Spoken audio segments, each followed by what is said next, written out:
The Committee of the Whole meeting to order at 1:02 p.m. Jody. Please note council meetings are streamed live and recorded on YouTube. Attendees acknowledge that in accordance with Section 17.2 of the Freedom of Information and Protection of Privacy Act, names, addresses, and other details provided when speaking at a council meeting will be publicly shared. Should you have any questions related to the collection or disclosure of personal information, please contact the Legislative and Advisory Services Division for the Town of High River by sending an email to foip@highriver.ca. Thanks, Jody. I will adopt the agenda. I'll ask for a motion from Councillor Kinghorn that Committee of the Whole adopt the agenda for the Committee of the Whole meeting February 10th, 2025 as presented. Thank you, Mayor Snodgrass. You have the motion. Good. All in favor? Carried. Adoption of minutes from January 27th. I'll ask for a motion from Councillor Walsh that the Committee of the Whole adopt the minutes from the January 27th, 2025 Committee of the Whole meeting as presented. You have the motion, Mr. Mayor. Thank you. All in favor? Carried. Water licensing and usage. Riley.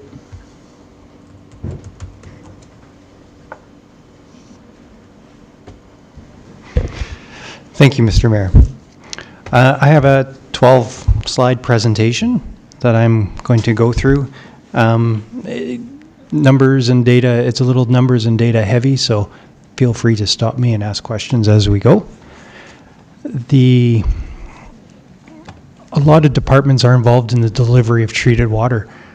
This report is not mine alone. I had a lot of support from different divisions, whether it's finance and the billing, public works and the numbers. Jody, from a legislative perspective, there is quite a bit behind this, so thank you to everyone involved in helping me pull this together. Our current direction is based on a resolution from 2012. The highlights of that is when resourcing or allocating water, town priorities are the first priority. Secondly, we should look at sustainable use of that water. And then lastly, if we're considering external users, they must bring their own license. So in the absence of a policy, this has been what has guided our direction or given us direction and guided our decisions.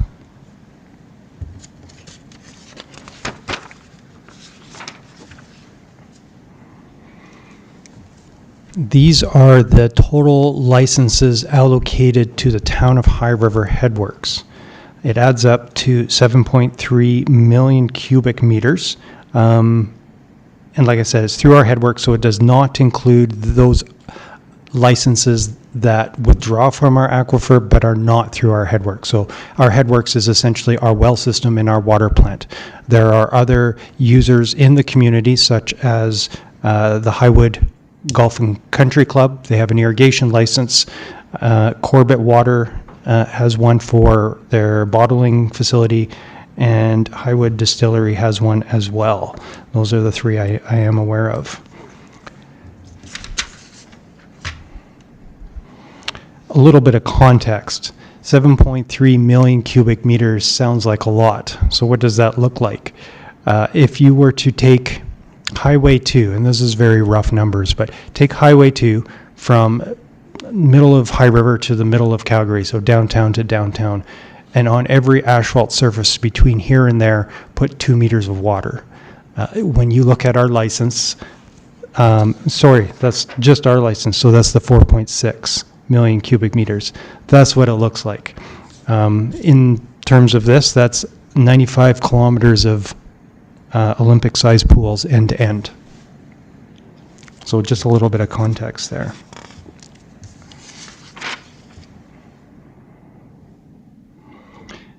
Here is the usage. So we have raw water, which is the water that comes into the plant or withdrawn from the wells at 4.9 million cubic meters. We treat 4.7 of that. The difference between those is what we refer to as process loss. There is a certain amount of water that is lost to the process of treating. Generally, that comes from backwash of the filters, which goes back to the river. We do recover some of that for watering trees and whatnot, but a large portion of that is lost. It can be recovered with added processes in the water plant, but that is an upgrade that would have to be funded and put in place. The next one, I'm going to jump. Then we have external users at the end at 2.3. So these are the metered values that leave our boundaries. So these are from the meters that are at our boundaries and lets us or measures how much leaves the town. If you subtract treated water and external users, you get how much we used, which is the 2.3 million cubic meters. So that is how much that goes into distribution and is used by our users. You can compare that to how much is actually billed for. So all our billing is, yes, Michael. Use this so everybody can hear me. Sorry, I got lost just there when you have the town used portion and then the external used portion. And if I think I heard correctly, you said that the town used portion was the portion that was appropriated for external use. Am I confused? Because the numbers don't match then. And so if you add town used plus external used, it adds up to the amount of treated water that leaves the plant. Yeah, okay. So, but the town used portion is what then? External used is every resident, every business, every metered application in the community, right? Sorry, can you repeat that? External. External. External is all metered usage. External is county or Cargill or Keeling. Oh, okay. Sorry. Thank you. So what Thank you. leaves Okay. our town boundary. Okay. Thank you.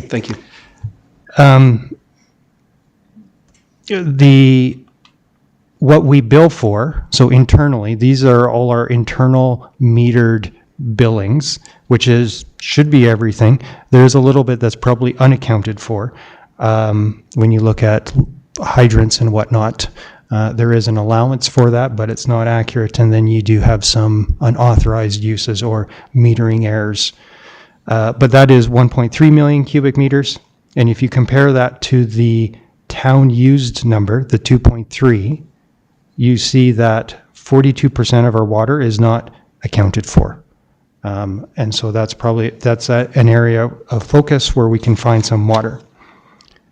Of note, the picture is our distribution pumps in the water plant. So that's what actually pressurizes our distribution mains and makes sure water gets to our homes.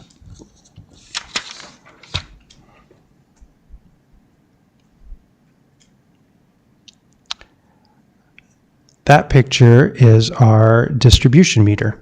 So that's what meters the 4.7 million cubic meters from the previous picture, or the previous slide. So on this slide, we're going to get into how much water people use. We will refer to as average consumption or including ICI. ICI stands for industrial, commercial, and institutional. And some people refer to the numbers as including ICI or as average consumption. What they're trying to say in either scenario is that when we present a per capita usage, it averages in all of the other uses, so industrial, commercial, institutional. So that is not calculated separately, and the number we present is not purely a residential because it's averaging in those other sectors. When you the calculated or estimated population based off a past census and then looking at building permits, the population of High River today is roughly 14,800. Comparing that to our usage from the previous slide, that calculates out to 469 liters per capita per day. Again, includes ICI or average usage. Average consumption in Alberta on a per capita basis is 330, to give you a comparator. The Canadian average was a little higher at 400. our current license allotment, so if you looked at our total license, how much we're using, and calculated how much is left in terms of population, assuming all new population would be using the same amount of water, so that 469 liters per capita per day, we could have an additional population of 12,200 people. Jenny? Thank you. Does that include the loss, the 46%? Correct. So that could be part of why Yes. it's so high. Yes. And then the other question is, so if we needed more water, could we limit the external use water? Like, could we tell them we can't supply them water anymore? So water is limited by 3 pieces. How much you can get from the aquifer, Right. how much license you have, and how much you can process or distribute. And so in that case, if you were to limit external users and say, we're not going to support your license, take it elsewhere, we would then have to obtain license to offset that so we could use it. I have more slides on that. Okay. So Thank you. hopefully it comes clear on the future slides.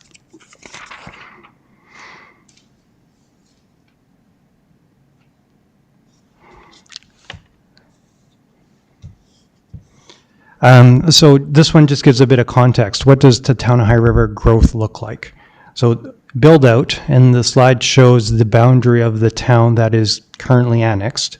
If you take into account current densities and you look at what's being proposed through different ASPs and what we're estimating through the town plan, the town would have a total population of 46,600 people. And reducing that to what that per capita usage would be, you're looking at 271 liters per capita per day. So that's we would need a significant reduction to get down to that from the 469.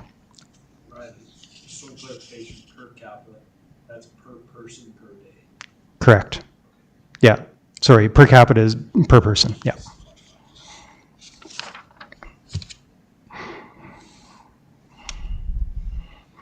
So we can talk a bit more about the unaccounted water.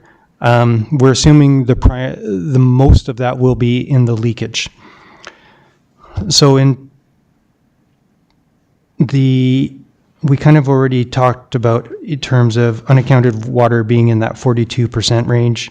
Well, not all of it is leakage. The vast majority is expected to be. Average leakage in Canada for a water system is 17%. And so if we reduced our leakage by half, so taking the 42 down to 21, just saying, if we could do that, that alone would allow for an extra 2,800 people under our current licensing. Reducing that in another term, so that would essentially bring your 469 liters per capita per day down to 371 liters per capita per day. So a reduction by half on that unaccounted water for actually gives a significant savings on that consumption. No system is watertight. So 17% would be, I think, a pretty good target, or probably a hard target to hit given the amount we have, and it can be pretty challenging to find leaks within our system. A lot of municipalities, when there is a leak, it bubbles up to the surface. Given the soil types we have, ours do not. And so it just seeps into the ground and becomes rather hard to find. The picture there is a water service from town. And you can see, it's kind of hard to see, but there's actually a fair size hole behind the brass nut, between the brass nut and the coupler, a fairly significant hole. So those are the kind of holes that are out there and contributing to this leakage.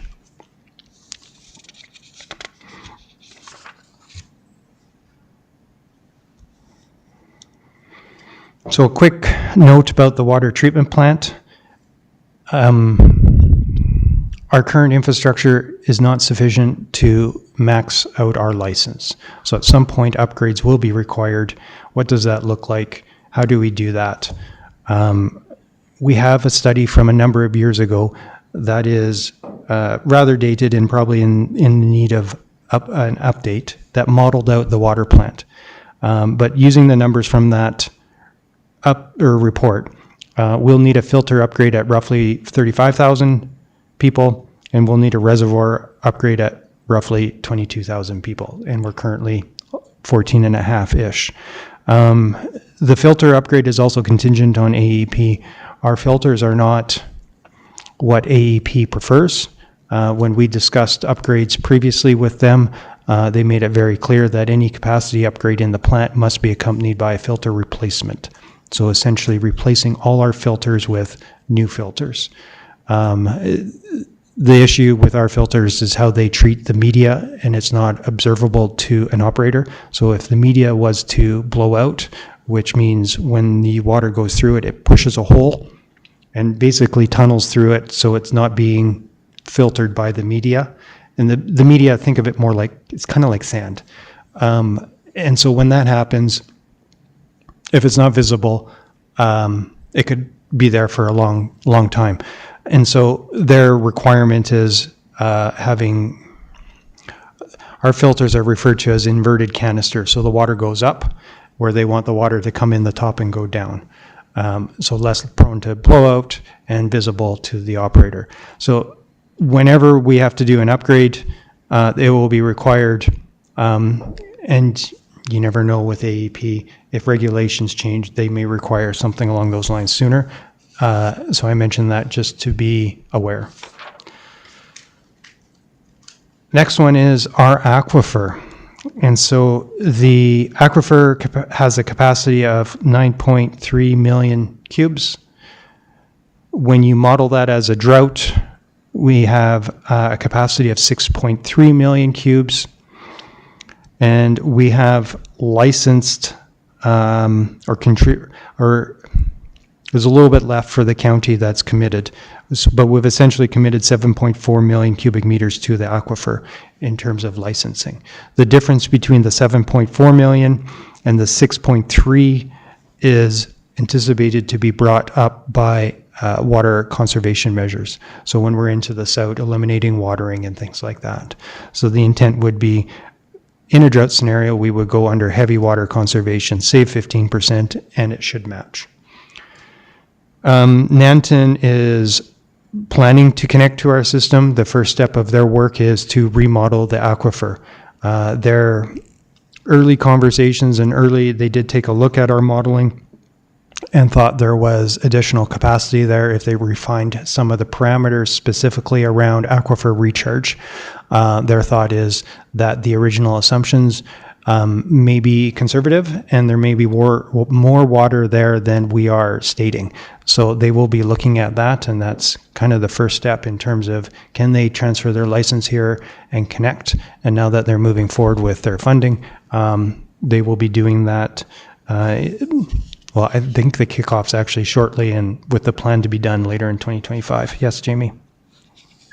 Isn't the province, they came out recently, made an announcement that they're going to be doing that. Is that, so Nanton's going to continue with theirs in addition to what the province is doing, or are they going to try to roll it into one? And that's a 2-year result, I think, was what they said they'd have numbers for. The provincial groundwater modeling program. I don't have a lot of details on that. Right now, Nanton is still moving forward. I don't know if the province modeling would be detailed enough for them or not, but I'm sure that's something they'll be looking into, because that was a very recent announcement. So.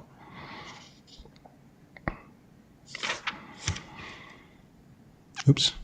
Last slide. So just in summary, the town has a population of approximately 14,800 people. We're using approximately 55% of our existing license. We're using approximately 469 liters per capita per day, and that would have to decrease to 271 liters per capita per day to service our entire annexed area. At current consumption rates, we could service 25,000 people. 42% of our water is unaccounted for. Likely, the majority is to leakage. There's no significant upgrades to the water treatment plant immediately, but there should be some more modeling to understand the timing of those a little better. And then lastly, with the leakage and unaccounted water, we should be continuing on with programs like main replacement. And with that, I'd be happy to answer any questions, whether it's from this or from the report. I went into a lot more detail on the report, so that was just kind of a high level. Yes, Michael? Simple. Can you send us that deck? I kind of like that presentation. Oh, I know for sure. that the material correlates to what we got in our agenda, but yeah, Yeah, we can definitely send the deck out. thanks. Councillor Kingor? Jody will send it out. Thank you, Jody. Thanks, Mayor. Wow, I realize this is a report for information, and you're not going to speculate too much. But going back to 2012, when we first put our rates in, it was done based on pushing people to use less water, if you recall. And by what I see here, the numbers you're giving me, we're well above the standards set across Canada at, what'd you say, 330, and we're 469. That's a comment. Yes, 330 for Alberta, 400 for Canada. Or sorry, Yeah, and 330 for Alberta. we're So we're 469. well above yeah. Alberta rates, 469 cubes a day. I also was under the understanding that we had done a fairly extensive leak detection program, and that we'd gotten up to somewhere around, if I recall, 70 to 80%. Is my recollection right or wrong, or did we all of a sudden get a bunch of leaks we don't know about? Like, how do we monitor? This is a really disturbing report you brought, Riley. This is a huge impact on the town. Water is like gold these days, and if we're starting to lose those kinds of quantities, 40%, that's ridiculous. So the leakage, I pulled a bunch of data for that. I did not include it in the report because I wasn't confident in it. It varies all over the place. We've tried to standardize that within the last year or two in terms of what does that look like.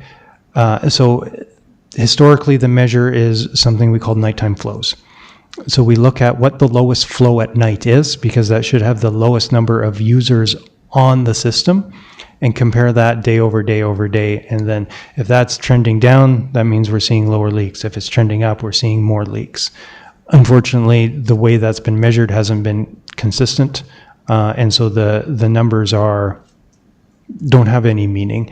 And so we are moving forward with trying to measure that to help inform that conversation and that inquiry. We're just not there yet.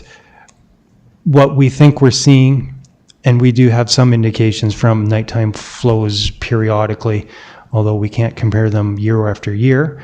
But on a short-term basis, what we would see is we would complete a major repair, we would see a drop in leakage, and then it would slowly rise back up over time. So essentially, it's just finding new holes out of the system because of old pipe. You patch it up, it just pushes down the system, finds a new hole, and pushes it out. So as long as we have some of this old pipe, because we do still have a fair bit of cast iron pipe, particularly around between 5th and 3rd, like Water Tower Hill area and whatnot, we're going to keep seeing it. Okay. The rest of the council can ask questions. I'll come back at you in a little bit. Sure. Councillor Barton? Thank you, Mayor. I think one thing to keep in mind is this was done prior to the flood, and there's been a lot of events and infrastructure replaced. This data is 2024. This date, I'm using annual totals from 2024. 469 is last year's? From last year, yeah. These are current. Okay, okay. Okay. One question I do have refers to the Nanton when they're doing their study. They draw off of wells, or they draw off, I believe, the creek, do they not? Yeah, Mosquito. To be honest, I'm not sure. So how does that become because there's an interbasin transfer, because Mosquito Creek is actually not part of ours. That will be an interesting conversation with environment. Part of our aquifer is already on that basin divide. Okay. And so if you look at Little Bow Creek, it's actually on the same basin, but the Highwood is on a different basin. Yeah. And so we're kind of unique in that terms of our basin splits. A lot of the water for Willow Creek is coming off the Highwood already. And so transferring it to us, they think is possible. Okay. And so preliminary conversations is that it should be fine and it should transfer. But that will be up to Nanton to address. And just for clarification for, I guess, the public and us council, so the Highwood is very unique in Alberta, but even Canada, where we're one of the only river basins that is allowed to transfer to another river basin. You're not allowed to do that normally, but Highwood, they utilize Highwood to draw water off onto the Little Bow Canal that goes down through down to Little Bow, essentially. And that's an interbasin transfer, because normally the Highwood would go from here to the Bow and not transfer into another basin, I guess, right? So that was it.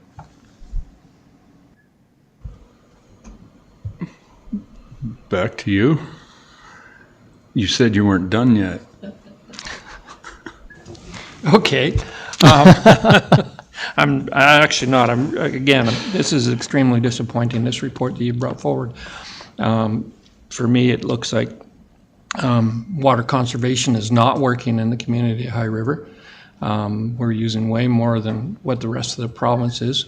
What can we do about that? I'd like to see something come from administration. And secondly, the leakage issue. The leakage issue is, that's treated water. That's like pouring gold down into your drains, really. What are we doing about the leakage issue? Is this an ongoing project? Do we do it all regularly, or do we just fix stuff when we find it? What are we doing, and how can we get this number down from 40% to, I'd like to see it where maybe 20%. That's still higher than the average, but if we could get to 20%, I think that's a reasonable goal in the next 24 months. Thank you. More than 24 months. It's a lot of pipe to replace. But we have replaced a lot of pipe. Correct. Everything downtown's new. Yeah. Everything in the southwest is new. We've done a bunch in the southeast. The northwest, presumably, it's not cast Mostly because okay, it's pretty new. So we've got a region that we can focus on. Correct. So there. How many days? It's a bit of both. So we do plan for some. Council approved design for Crescent Street Ave, I forget which one, this year, which will be part of that. That's a cast iron main replacement project. And then we saw with the water plant replacement over by Sobeys there, we did that main under the road. And so, yeah, we're always looking and tracking. It's just a matter of how aggressive we want from a resourcing perspective, both funding and a staff time perspective. So we can get more aggressive with it, or we can keep going at the pace we're going. So I guess it's more of a budget conversation than anything. We're aware, we know what needs to be done, how aggressive, and to what degree do we want to fund it.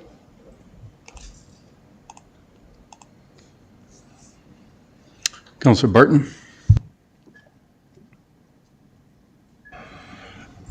Thank you, Craig. I guess just further to Jamie's comments, I agree with the conservation piece. I think that's something that we need to push forward on.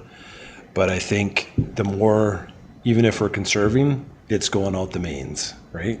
And I think that's where a big portion of our focus has to be put, because no matter what, it's going to pour out in the mains into our graveled soils. It's called orthogregosol, and it's basically gravel. That's what we're sitting on. Mm-hmm. And it just pours out, so the only way we're going to find it is going through the exercise we did at Sobeys, right? To find those kind of things. Truly find them. So, yeah, I don't know. Like conservation's going to help, but the more conservation, even the conservation piece isn't going to change a lot of it. It's still going to flow out all the mains before it actually goes to being put on lawns, put on washing cars, or any of that kind of stuff. You're going to see the losses regardless of the holes in the main, right?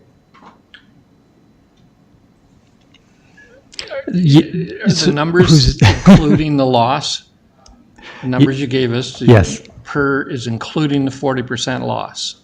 Yes. That 469 per day.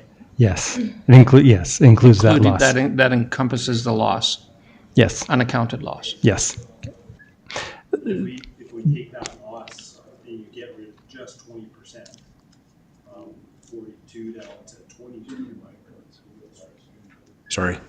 And even if we took that loss and minus 20%, like you said, hopefully we could take 20% off that number and we get down to 22. That gets us to 369 or something like that. I'd figured out roughly 379. We're closer Correct. to the per capita average of Alberta, right? Yeah, we're actually under Canadian average and getting close to the Alberta average. Yeah, okay. So, But still not where you need to be for build out. no.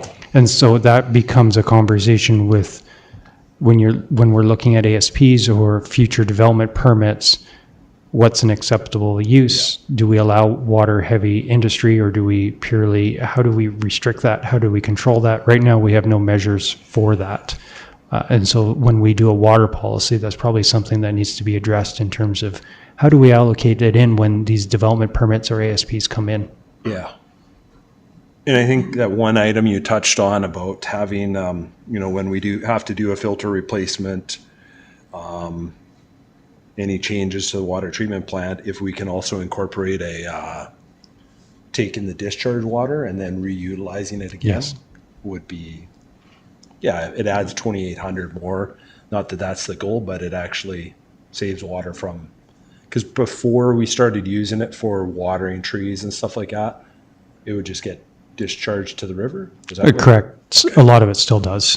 Yeah. Because trees is only a seasonal use, and we don't capture all of it with the trees. Okay. Thanks. Councillor Nychuk?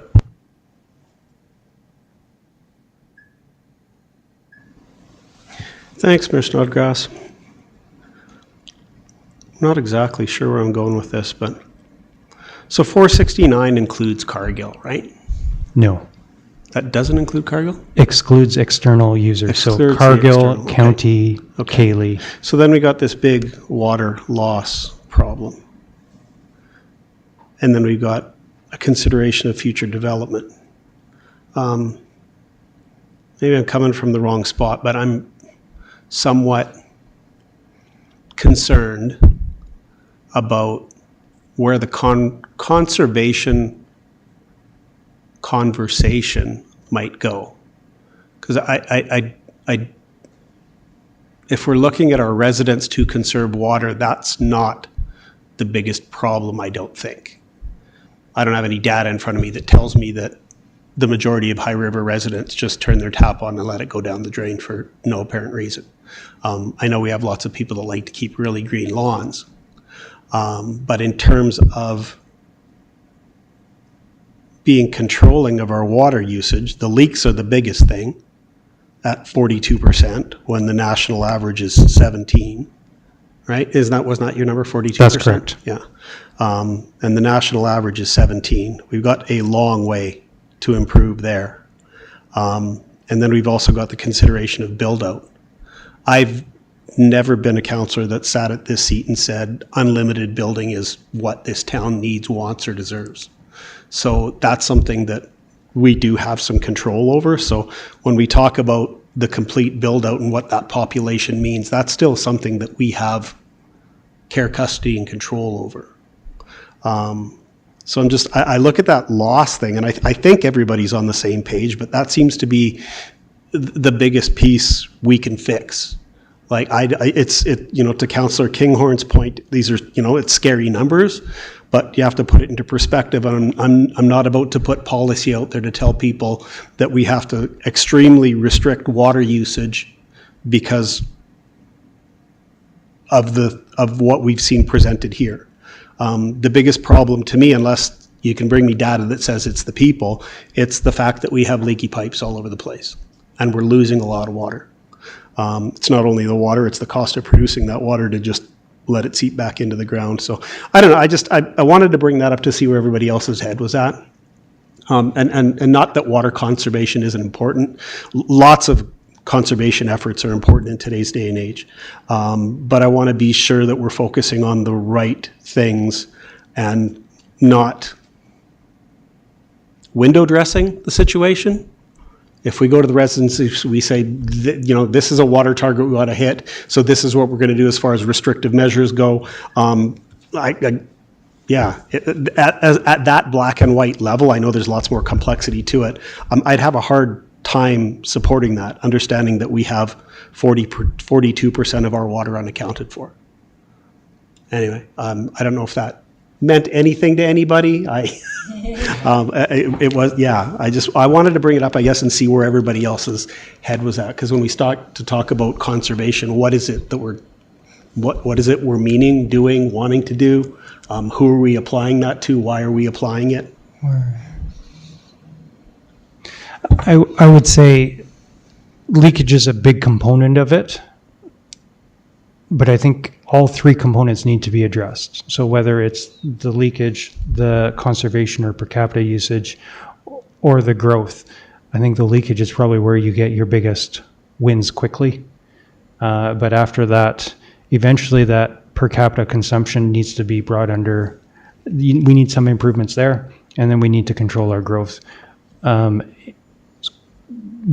Right now, for that area to be built out and filled, and that we've annexed, that's a pretty low target, that 271. So how do we get there? And it's going to have to be a combination of all three, or even four if we start looking at water license. If we're looking at something more in line with averages like the 330, how do we get enough water to support a 330 liters per capita per day? And then you would have to be looking at something along those lines like a purchase. So I think it's a little bit of everything. But you're right, leakage is a big component of this. Councillor Walsh. Thank you.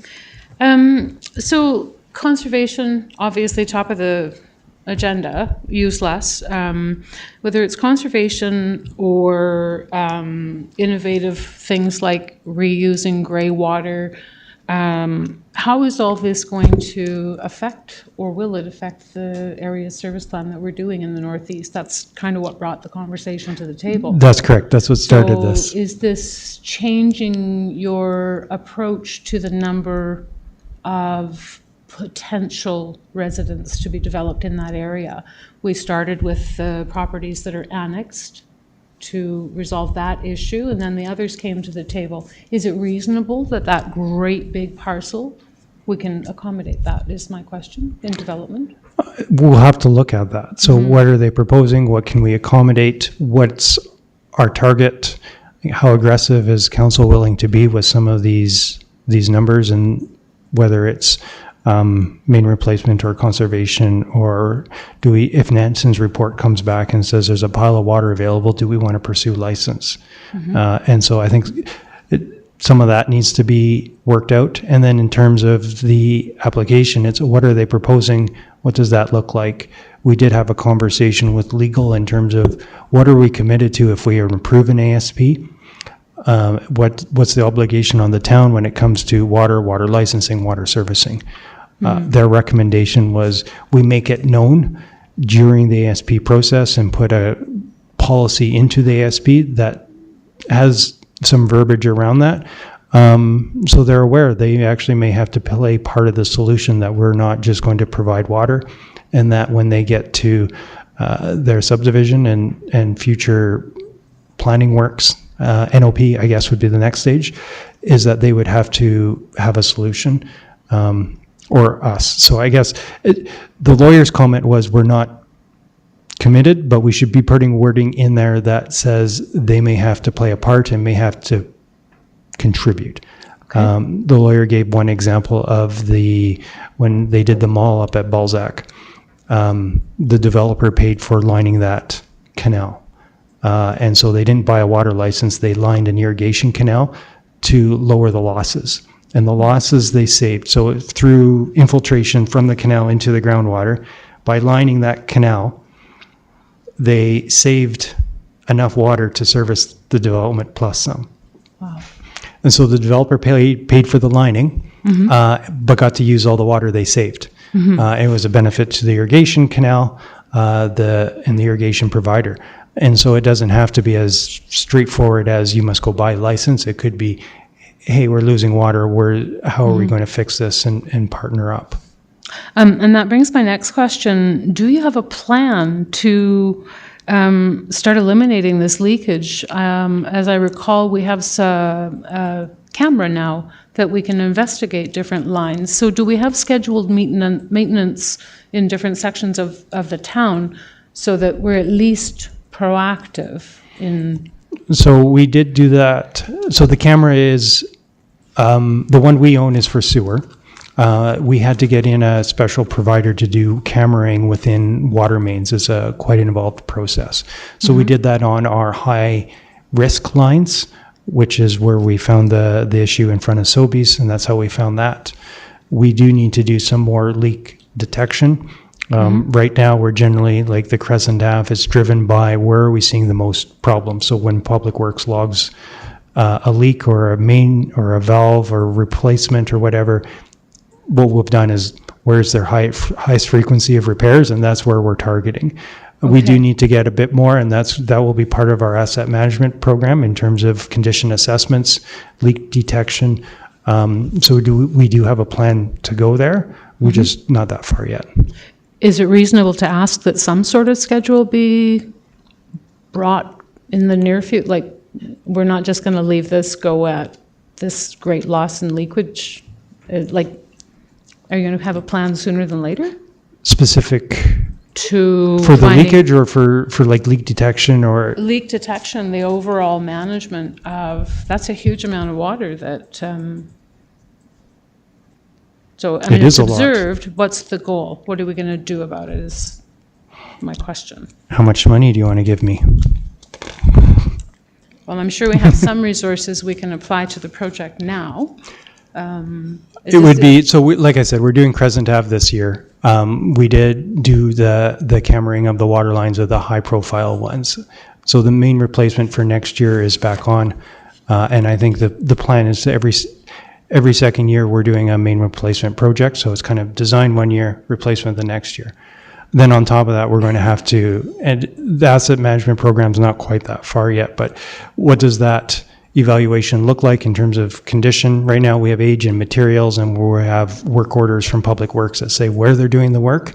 But we do need to get back to, historically we have, but we haven't for a while, get back to listening on pipes and doing isolation tests and things like that. So that's the I don't have times right now, but okay, that's something we're working towards. So my only other question is, I know that we had approached all of this when the town became involved with the area service plan for the properties that are annexed directly along the highway.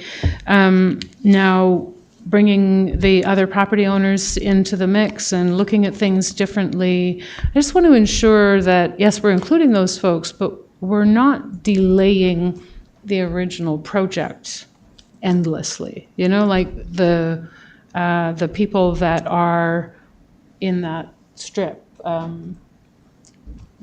is that going to be put on hold for a long period of time, or? Oh, no, it's all done together. No, I think it's already out to RFP. I think the RFP is already out. Okay, no, so no delays with adding the extra pieces in, is that right? No, like I think at this point it's a discussion and a policy with the owners that goes into the ASP. I don't think we have to have a solution to do the ASP. It's basically, this is an issue, and you may be obligated to be part of the solution. Thank you. Councillor Barton? Thanks, Mayor. One question I have is that, and I don't have, I don't have the numbers in front of me, but you said we produce 4.7 treated water or something, 4.7 million? 4.7 of treated water, 2.3 goes to internal users, 2.3 goes to external users. Is that 42% apply to both of them or just internal? Just internal. So Because then, the meter, any external leakage yeah, would be recorded with those external meters. okay. So that then of our 2.3, 42% of it is disappearing. What I'm wondering is can we don't have to do it now, but can we attach a dollar value to what a cubic meter costs us to produce and what the loss of 42% would be valued at? All I'm trying to translate it into is like, okay, if we're losing 42% of it this year, is there a way that we can utilize that to actually just apply it to, you got Crescent Ave that you're doing? Well, why don't we double it up and do 2 Crescent Aves, right? That's fair. Yeah, we could calculate something. Just even a cubic meter, what it costs to produce, that's easy, right? Well, I think we charge out, Chris, do you remember, is it roughly $1 a cube we charge? 94 cents? No, that's not, Starts at 94 and goes up. that wouldn't be it's not apples to apples because there's a lot of fixed charges associated with that. But I mean, that's a starting place. Or you can use that as a rough number, $1, so we're losing. $1 million. Yeah, so what we could do is take our total operational costs and just give you a pure straight line across cost of what it costs to produce the water, deliver it, and match that to the per cubic meter. Right, and that's going to show, that's going to be without the capital expense or the capital replacement aspect of things. That is included within the cubic meter rate. No, I mean, that even already gives us a rough number going to 1.2 million or something that we're losing. Yeah. And that's all, I want to be careful with water loss because it's unallocated. It may mean that we're flushing, like we have our fire department that goes around and flushes every single hydrant in town. We don't know the amount of that water that we lose through that process. It's not a huge number, but it is a number. My understanding, Chris, is that they're using some sort of a system now where they're not doing that process anymore, where they're dumping it all out. According to when I talked to the fire chief here a little while back, he's got some sort of gizmo That's a new process. Yeah. But these numbers the numbers that you see would still include water going down the street in typical fashion.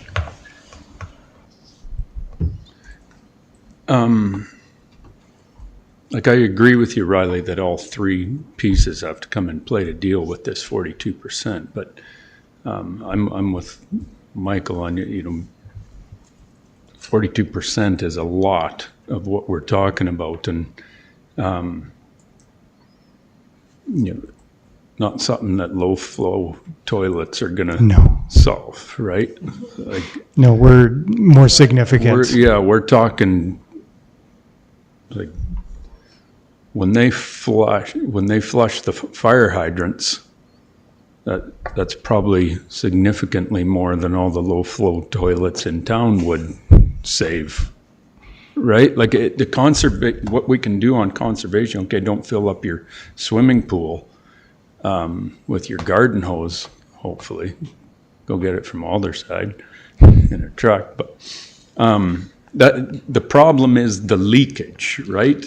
And I'm with Councillor Kinghorn, where that number caught me off guard because I thought we were moving way further into the right direction, what we've been talking about previously. So, leakage is difficult to find, and Brenda's right. Like you can run cameras down, but that's an expensive venture to go down and just start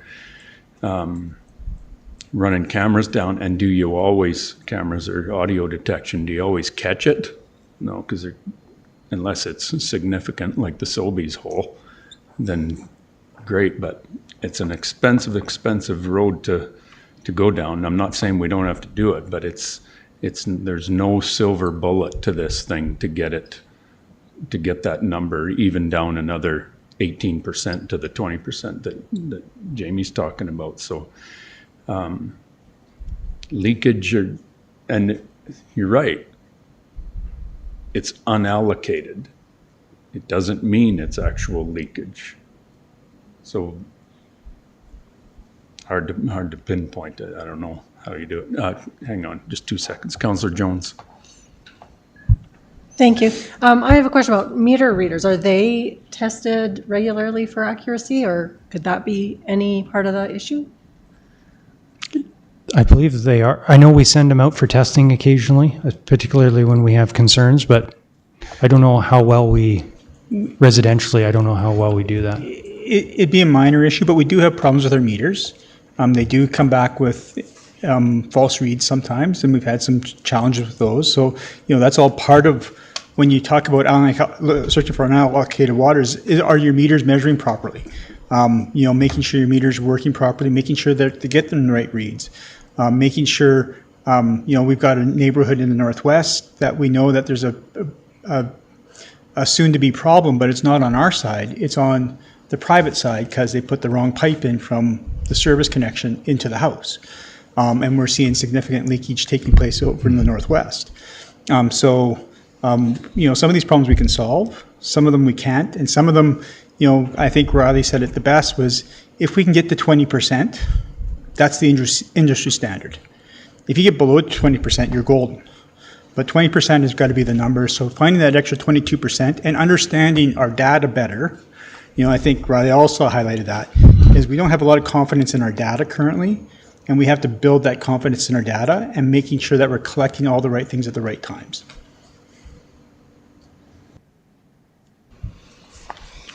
No further questions. That's all we got, Riley. Thank you. Thank you. What's that? Good conversation.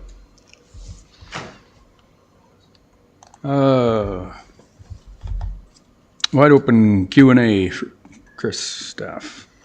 Councillor Kinghorn. I'd like to introduce our interim financial manager, who's just started today. Craig Shikazi at the back there. He's going to be taking over a contract for the next 3 or 4 months, with David Crane leaving at the end of this week. So we're just in the process of transitioning him. Great first name. And so he'll be taking that over and taking that lead and leading the finance department. So I wanted to introduce him today. So thank you. Thanks, Chris. Q&A. Councillor Jones. Thank you. One of my question is actually pertaining to in our regular agenda. There was a letter sent by Kathy Cooey from CVAC, and I'm wondering if we can just have some clarification around the changes that happened at CVAC, because I know she's coming to the meeting, and if it's a discussion she might bring up, I don't know. Let's leave that for the regular meeting. We'll discuss it there. Okay. Please. It wasn't under a discussion point, though. It's only under... It's under information. It's just a letter. It's only under information. Hang on, let me bring it up. I don't have it in front of me. I got committee of the whole. I got to find the other one. I'm going to jump to Councillor Kinghorn for a second, please. Thanks. Chris, we talked about the roundabout on Center a number of times now. I went past it again on the weekend. Looks like people are doing donuts in the middle of the thing now. Yeah, I haven't driven through it. It doesn't hurt. It just looks like crap. Yeah. I know we're targeting getting some rocks placed in there, so that's kind of what we're still working towards. It'll look like Wallaceville, except with the grass, with no grass. That's still better than tracks going through it in circles, right? I mean, it just, I don't know if you've driven by there lately, but it looks terrible again.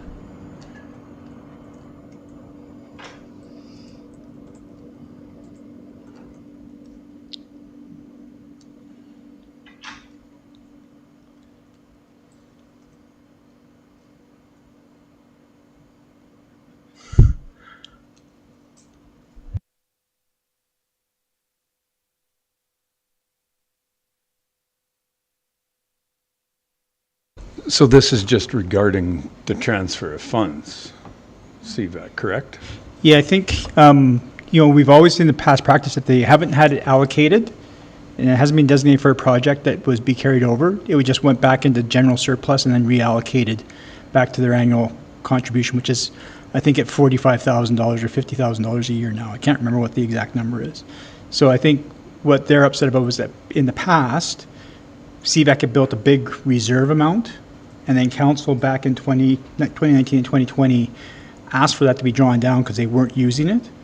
And so we created this, if you don't use it, if it's not allocated to an agreement or allocated a project, it just went back. I don't recall that conversation, and they've always had the carry forward, and it's never been a huge amount, about $11,000.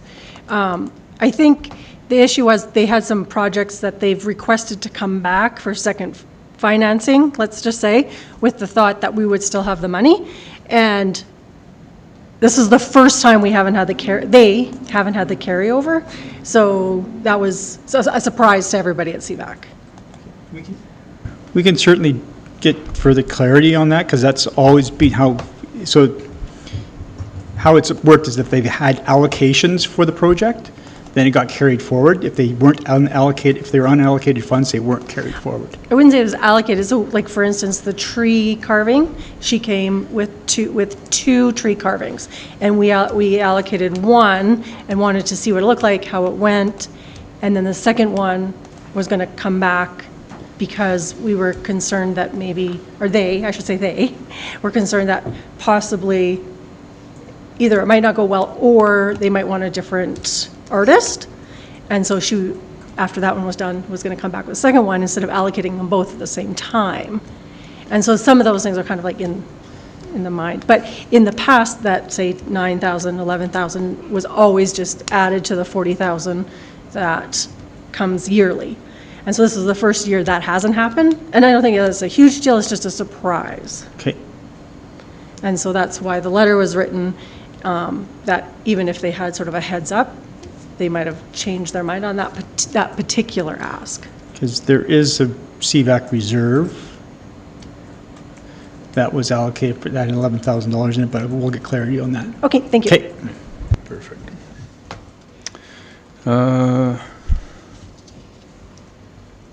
No other questions? I'm going to ask for an in-camera session right now, just because we're an hour early being done, just to take care of one piece that was going to be allocated into the regular meeting in-camera session, but we got time, we can do it now. It's a labor issue, so I'm going to ask, where is it?